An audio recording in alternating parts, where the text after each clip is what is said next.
and I'd like to spend a few minutes talking to you about the basics of life insurance. The purchase of life insurance may be one of the most important decisions you ever make in your financial life.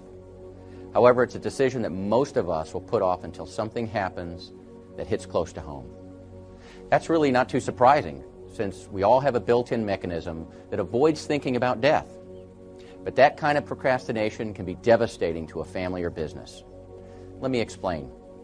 There are 3 basic questions to be asked, and they have to be asked and answered in the right sequence, or all the answers will be wrong. The 3 questions are: do I need life insurance? How much do I need? What kind should I buy? Let's take them one at a time. First, do I need life insurance? The quick and easy answer is that if someone will suffer financially when you die, you need life insurance. That could mean your family, perhaps aging parents, or maybe even your business partner and employees. Sometimes we might be inclined to say, well, they'll be okay, and maybe that's true. But it's important to remember that we don't get a chance to change our minds once we're gone.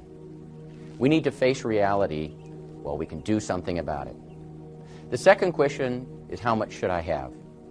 Some experts recommend a rule of thumb that runs anywhere from 5 to 20 times your annual income.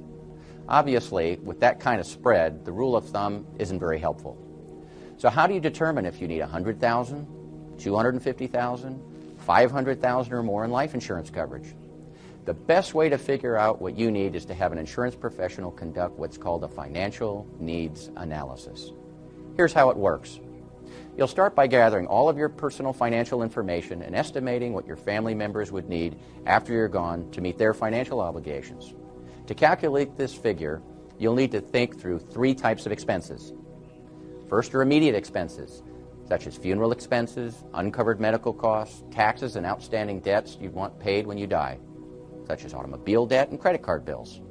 Second is ongoing expenses, which is basically money for your family to live on for a specific period of time. It helps pay for everyday living expenses like food, clothing, transportation, mortgage or rent payments. And finally, life insurance proceeds can be used to fund future expenses, such as money to fund a college or retirement savings plan. After you've figured out your family's needs, you'll then want to tally up all of the resources that your surviving family members can draw on to support themselves. This would include things like your spouse's income, savings you've accumulated, and any life insurance you already own. The difference between your family's needs and the resources in place to meet those needs is your need for additional life insurance. Let me share a story with you that illustrates the value of properly calculating the need for life insurance in a very powerful way. Early in my career, I was working with a physician in Southern California who was very busy and didn't give me any time to help him determine the amount of life insurance that was appropriate for his family. Rather, he asked me to simply sell him a $500,000 policy. I complied with his request, only to read several months later that he had been killed by a hit-and-run driver while changing the tire on the side of the freeway. I took great pride in being able to deliver the much-needed cash to the family, only to be shocked to learn that the doctor had 9 children, 3 of whom were in college at the time.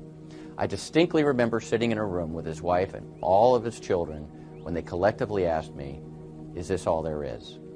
I felt badly that I hadn't found some way to break through to the man and convince him to approach the process the proper way.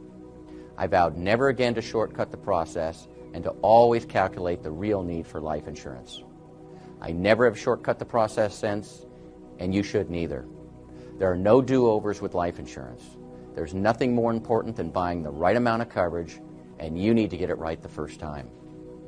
So after you've figured out how much you need, you're now ready to focus on what kind to buy. There are 2 fundamental considerations that go into answering this question. First, how long will you need the insurance? And second, how much money do you have in your budget for this expense? The how long you need it question will help you decide if you want term insurance or permanent insurance. Term insurance lasts for a specified period of time, say 5 years or 10, 20, or maybe even 30 years. If your only need is for funds to pay off a 20-year mortgage at your death, a 20-year term policy would probably be the answer for you. Or if you're concerned about providing funds to take care of your aging parents in their later years, a 5 or 10-year term policy might do the job. The shorter the period of time the policy lasts, the lower the premium. But once the term period is over, You'll have to pay a considerably higher price to maintain it if you want to do so. And you may well have to take another insurance physical to qualify all over again. That means your health must still be good and that you haven't taken up piloting, skydiving, or vehicle racing. Declining health or a dangerous job or hobby can significantly increase the cost of insurance and sometimes can make coverage unaffordable or even unavailable. That leads me to the second kind of insurance, permanent insurance. Permanent insurance is what the name implies. It's with you for life, no matter how old you are when you die. The premiums are projected to remain level over your lifetime, and in some cases can be designed to stop at retirement while your coverage remains in force for life.